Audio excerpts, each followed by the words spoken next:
Good morning, students. Myself, Dr. Bharat Singh Meena from Government College Kota. आज हम chemical bonding third week इंटरएक्शंस के अंतर्गत जो topic discuss करेंगे उसमें हमारे टॉपिक्स रहेंगे। एक तो जो प्रीवियस लेक्चर में हमने डिस्कस किया था कुछ यौगिकों के गुण जो अंतराणुक हाइड्रोजन बंध द्वारा समझाए जा सकते हैं, उसके गुणों में से जो रिमेनिंग कैरेक्टर थे, एक तो एसिटिक अम्ल का अणुभार, दूसरा KHF2 अणुओं का अस्तित्व होता है लेकिन KHCl2, KHBr2 अथवा KHI2 प्रकार के अणुओं का अस्तित्व नहीं होता है। और लास्ट में हम अंतरा अणु गुणों में डिस्कस करेंगे कॉपर सल्फेट में क्रिस्टलन जल के एक अणु की प्रकृति शेष चार से भिन्न होती है।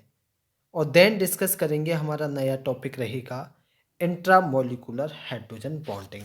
तो आइए सबसे पहले हम रिमेनिंग कैरेक्टर्स को डिस्कस कर लेते हैं। एसिटिक अम्ल का जो फॉर्मूला होता है वो होता है CH3COOH।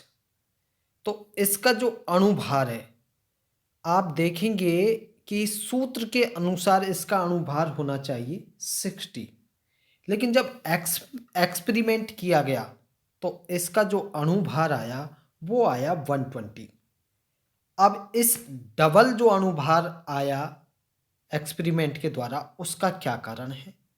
उसका कारण था अंतरा अणुक हाइड्रोजन बंध के कारण इसके दो अणु मिलकर एक डाइमर संरचना बना लेते हैं। देखिए यहाँ पर ये दो CH3COOH और CH3COOH दो एसिटिक अम्ल के दो अणु मिलकर एक डाइमर या दोलक स्ट्रक्चर का निर्माण करते हैं। इसीलिए अगर आप एक देखेंगे CH3COOH तो इसका जो मॉलिक्यूलर वेट है वो 60 आता है, जबकि हम एक्सपेरिमेंट के द्वारा इसका जो मॉलिक्यूलर वेट ज्ञात करते हैं वो 120 डिग्री के पास आता है। तो इसीलिए इसका अणुभार दोगुना हमें प्राप्त होता है। क्लियर? तो यही कारण है कि एसिटिक अम्ल का जो अणुभार है वो 120 होता है। नेक्स्ट कैरेक्टर है कि KHF2, ध्यान दें, अणुओं का अस्तित्व होता है KHF2 अणुओं का, लेकिन इनमें से देखें KHCl2, KHBr2 और KHI2 प्रकार के, देखें सभी हेलोजन हैं लेकिन KHF2 का तो है, Cl2, Br2 और I2 प्रकार के अणुओं का कोई अस्तित्व नहीं है, कोई एग्जिस्टेंस नहीं है। इसकी व्याख्या भी हम हाइड्रोजन बॉन्ड की सहायता से कर सकते हैं। कैसे? आप देख रहे हैं कि क्लोरीन, ब्रोमीन और आयोडीन की तुलना में जो फ्लोरीन है जिसका KHF2 अणुओं का अस्तित्व है, फ्लोरीन की विद्युत ऋणता इन तीनों से अधिक है और अधिक विद्युत ऋणता के कारण फ्लोरीन कैसा बंध बनाएगा? प्रबल हाइड्रोजन बंध बना सकता है। और देखिए प्रबल हाइड्रोजन बंध के कारण K प्लस F2 माइनस प्रकार के यौगिकों में HF2 माइनस आयन, और इस प्रकार से यह हाइड्रोजन बंध की संरचना में प्राप्त हो सकता है। और यह बंध हाइड्रोजन बंध है और जिसकी ऊर्जा कितनी है? 27 किलो कैलोरी प्रति मोल होती है। आठवां जो गुण है जिसे हम अंतराणु हाइड्रोजन बंध द्वारा समझा सकते हैं वो है आपका कॉपर सल्फेट में क्रिस्टलन। अब इसमें देखें कि जल के एक अणु की जो प्रकृति है, कॉपर सल्फेट आप फॉर्मूला देखेंगे CuSO4.5H2O, तो यहाँ पर जल के एक अणु की जो नेचर है वो शेष चार वाटर मॉलिक्यूल से भिन्न है। उसका क्या कारण है? उसका कारण भी हाइड्रोजन बंध ही है, और हाइड्रोजन बंध के कारण ही कॉपर सल्फेट के क्रिस्टलों में जल के एक अणुओं की प्रकृति शेष चार अणुओं से भिन्न होती है। देखें यहाँ इस स्ट्रक्चर के माध्यम से समझें, कॉपर सल्फेट की क्रिस्टल संरचना के माध्यम से। क्रिस्टलों में जल के एक अणु की प्रकृति चार से भिन्न है। अब देखें कॉपर सल्फेट के क्रिस्टलों में प्रत्येक Cu2+ आयन कौन से आकार में है? अष्टफल की आकार में। और किन से घिरा हुआ है? 6 ऑक्सीजन परमाणुओं से घिरा रहता है, जिनमें से 4 जल के अणु होते हैं और 2 सल्फेट आयन के ऑक्सीजन होते हैं। जल का जो 5वां अणु है वो सल्फेट आयन तथा Cu2+ के साथ कोऑर्डिनेशन बॉन्ड द्वारा बंधित जल के 2 अणुओं के मध्य हाइड्रोजन बंध के द्वारा क्या करेगा ये कि उस स्थिति में हाइड्रोजन बंध के द्वारा ये एक प्रकार की किस प्रकार की संरचना बनाएगा? बंधित होकर कॉपर सल्फेट की संरचना का निर्माण करता है। अब देखें, इस प्रकार से जल के 4 अणुओं के साथ और जल का 5वां अणु, तो कॉपर सल्फेट की क्रिस्टल संरचना का निर्माण हो रहा है। अब आप देखिए, नेक्स्ट जो हमारा टॉपिक है वो नेक्स्ट टॉपिक है अंतः अणुक हाइड्रोजन बंध या कहें इंट्रामोलिकुलर हाइड्रोजन बॉन्ड। इससे पहले हमने पढ़ा था इंटरमोलिकुलर या अंतराणुक, और अब पढ़ रहे हैं हम इंट्रामोलिकुलर या अंतः अणुक हाइड्रोजन बंध। इसमें क्या होगा, जब हाइड्रोजन बंध उसी एक अणु, इससे पहले अंतराणुक में था कि 2 अलग अलग अणुओं के ऑक्सीजन परमाणुओं के मध्य हाइड्रोजन बंध आ रहा था, तब तो था अंतराणुक। और अब उसी एक अणु के 2 ऋण विद्युतीय परमाणुओं के मध्य जब हाइड्रोजन बंध आएगा तो ऐसे हाइड्रोजन बंध को हम कहेंगे अंतः अणुक हाइड्रोजन बंध या इंट्रामोलिकुलर हाइड्रोजन बॉन्ड कहेंगे। अंतः अणुक हाइड्रोजन बंध के फलस्वरूप किसी अणु में एक चक्रीय संरचना बन जाती है और उस चक्रीय संरचना के कारण इसे हम कीलेट बंध अथवा कीलेशन भी कहते हैं। अंतः अणुक हाइड्रोजन बंध कब अधिक प्रभावी होता है? जब कोई स्थायी चक्रीय संरचना बनने की संभावना हो। उदाहरण देखें, यौगिकों में स्थायी 5 अथवा 6 सदस्यीय चक्रीय संरचनाएं बन रही है। ये देखिए, ऑर्थोनाइट्रोफिनॉल, ऑर्थोक्लोरोफिनॉल, सैलिसिलएल्डिहाइड, सैलिसिलिक अम्ल और एसिटो एसिटिक एस्टर इनोल, इन सब में अंतः अणुक हाइड्रोजन बंध है। अब अंतः अणुक हाइड्रोजन बंध व यौगिकों के गुण, इंट्रामोलिकुलर हाइड्रोजन बंध and properties of the compounds. तो इसमें जो पहला गुण है वो है क्वथनांक व गलनांक, boiling point and melting point. अंतः अणुक हाइड्रोजन बंध के फलस्वरूप उस अणु का दूसरे अणुओं के प्रति आकर्षण कम हो जाता है और इन यौगिकों के जो गलनांक और क्वथनांक है वो कैसे हो जाएंगे? फिर कम हो जाएंगे।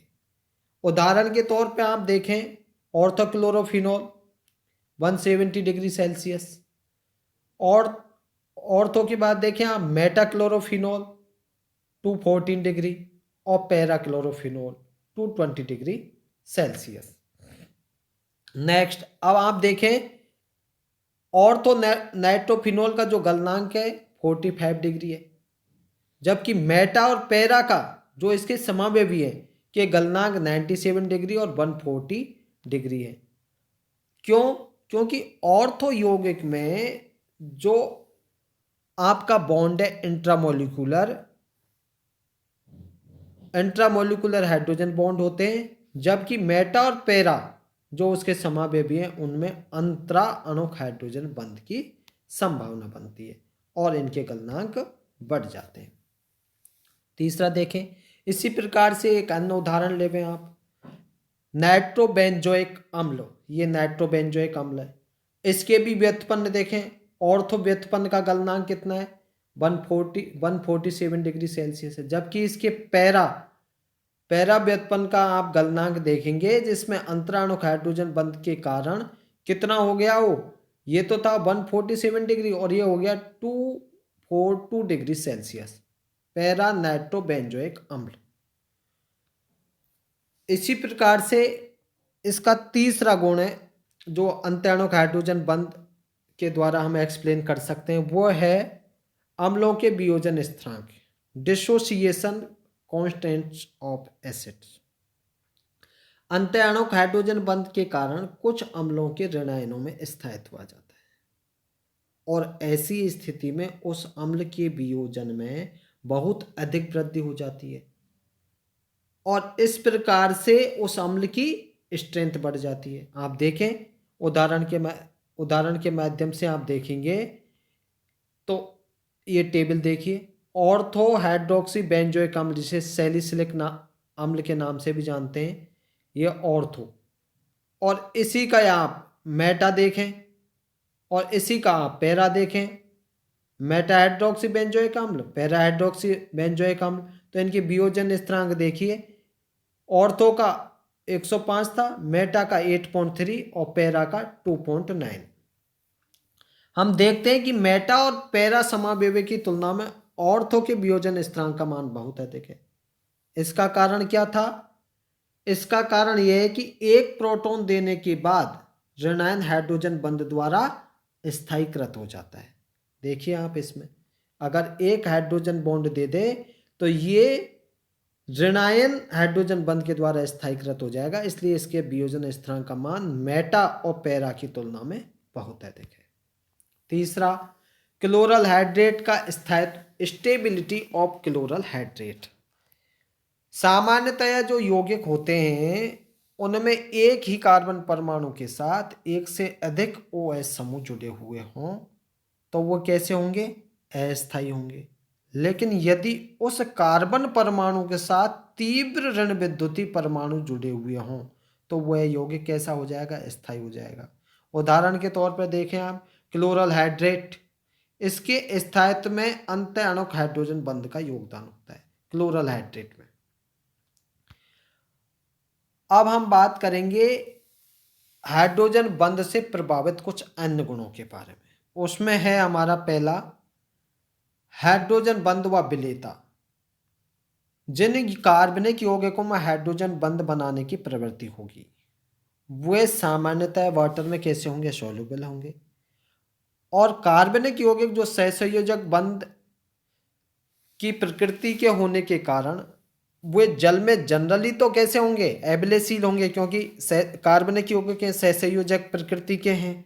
किंतु यदि उनमें हाइड्रोजन बंध बनाने की संभावना हो तो वो जल में कैसे हो जाएंगे? सॉल्युबल हो जाएंगे, घुल जाएंगे।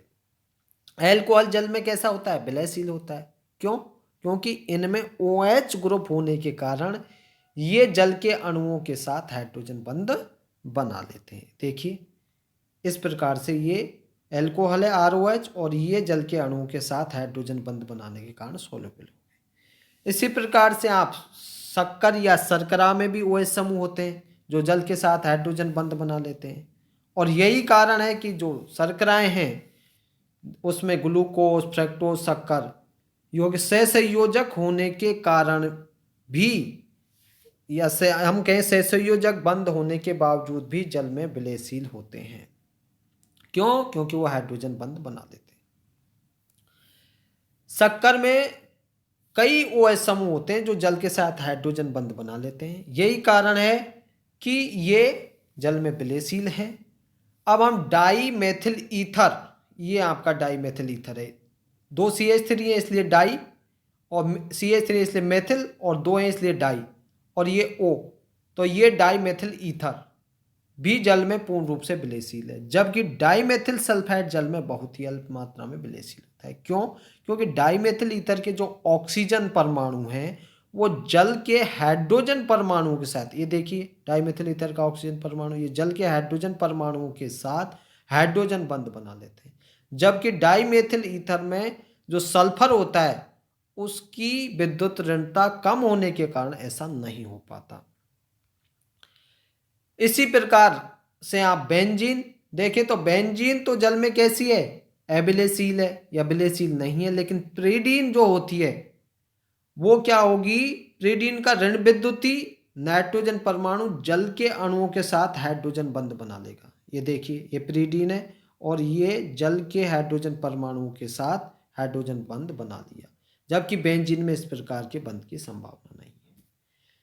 अब यदि किसी अणु में प्रति 3 कार्बन परमाणु एक ऑक्सीजन परमाणु उपलब्ध हो तो वह जल में कैसा होगा? विलयशील होगा। क्योंकि पर्याप्त हाइड्रोजन बंध की संभावना हो जाती है। इसीलिए आप देखें डाई एथिल ईथर तो जल में अविलेयशील है, किंतु डाई ऑक्सेन अत्यंत विलेयशील है, ये डाई ऑक्सेन की जल में विलेयता। एथिलीन ग्लाइकोल ग्लिसरॉल में भी एक से अधिक OH समूह होने के कारण हाइड्रोजन बंध बनाने की बहुत अधिक संभावना होती है, और ये दोनों भी जल में अत्यंत विलेयशील है। इनकी विलेयशीलता का कारण क्या है? हाइड्रोजन बंध बनाना।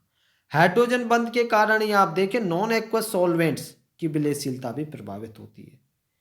वसा अम्लों के क्लोरोफॉर्म एक अच्छे विलायक का कार्य करते हैं, क्योंकि इसका ध्रुवीय बंध हाइड्रोजन बंध में अपना योगदान देता है।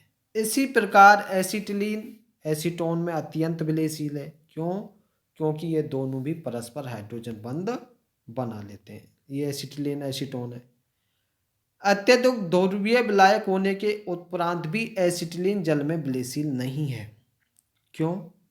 क्योंकि जो एसिटिलीन है और H2O की आकर्षण की तुलना में H2O आकर्षण बल बहुत अधिक प्रबल होता है। अतः जल के अणु H2O के साथ ही हाइड्रोजन बंध बना लेते हैं, एसिटिलीन के साथ नहीं बनाते। तो आपने ये देखा कि जो अंतःआण्विक हाइड्रोजन बंध और उसके कुछ यौगिक, और साथ ही हमने हाइड्रोजन बंध से प्रभावित होने वाले जो कुछ गुण हैं उनमें से पहला गुण हमने डिस्कस किया हाइड्रोजन बंध व विलेयता, और अंतःआण्विक हाइड्रोजन बंध और उससे related boiling point, melting point, अम्लों के वियोजन स्थिरांक और क्लोरल हाइड्रेट का स्थायित्व के बारे में विस्तार से अध्ययन किया। Thank you.